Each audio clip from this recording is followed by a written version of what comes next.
Quick little job on the Audi. This Glovebox handle is broken. As you can see,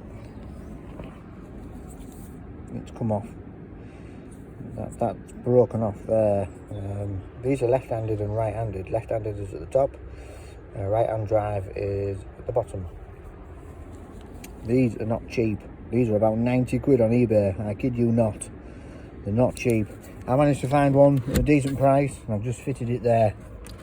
Now this opens perfect. There's a little screw just in that hole there. You undo the screw and that just pops out. Now, this is the lock for my key. But I aren't fussed about locking that because I don't keep anything valuable in them anyway.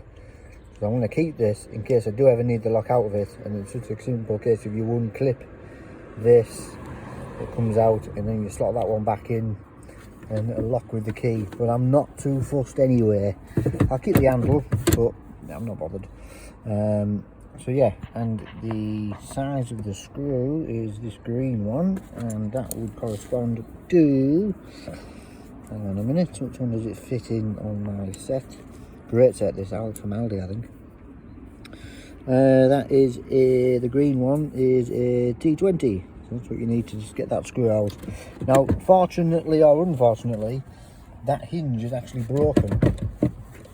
Although it's broken, but it's not completely broken. However, it does just pull out. I mean, it might be meant to do that.